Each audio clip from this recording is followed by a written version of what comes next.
अस्सलाम वालेकुम।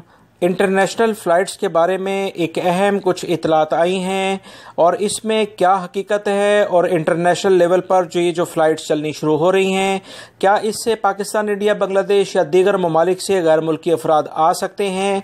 इस बारे में रियाद एयरपोर्ट कंपनी की जानिब से कुछ वजाहती बयान जारी हुआ है। रियाद एयरपोर्ट कंपनी ने एक वजाहती बयान जारी करके बताया है कि ऐसी तमाम खबरें जो कि सोशल मीडिया पर चल रही हैं, जिसमें यह कहा जा रहा है कि कल से इंटरनेशनल लेवल पर जो फ़्लाइट्स चलेंगी उसमें गैर मुल्की अफराद भी अब अपने मुल्कों से आ सकते हैं। इस तमाम सूरत हाल के बाद रियाद एयरपोर्ट कंपनी की जानिब से ये कहा गया है कि ये खबरें सरासर झूठ पर मबनी हैं। ऐसी कोई भी अभी मुसद्दिका जो अथॉरिटीज़ हैं उनकी जानिब से हमें अहकामात नहीं मिले हैं। सऊदी शहरी जो दीगर ममालिक में फंसे हुए हैं उनको लाने के लिए अहकामात मिले हैं और जिन्हें लाया भी जा रहा है।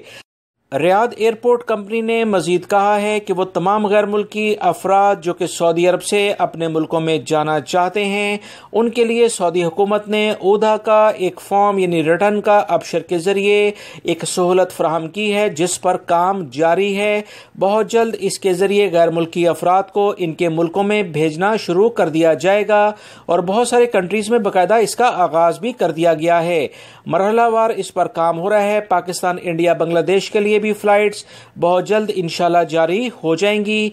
ये सिर्फ और सिर्फ फ्लाइट्स सऊदी अरब से जाने वालों के लिए होंगी और दूसरे ममालिक से सऊदी अरब में आने वालों के लिए जो फ्लाइट्स हैं उसका बाकायदा एलामिया सऊदी हुकाम ही करेंगे। लिहाजा इस तरह से सोशल मीडिया पर चलने वाली खबरें कि कल से इस बारे में बाकायदा फ्लाइट्स शुरू होने जा रही हैं जो कि सरासर झूठ पर मबनी है। दोस्तों, ये कुछ अहम इतलात आई थी इंटरनेशनल लेवल पर जो फ्लाइट्स के बारे में जो कि आपसे शेयर कर दी गई हैं। मेरी इन वीडियोस को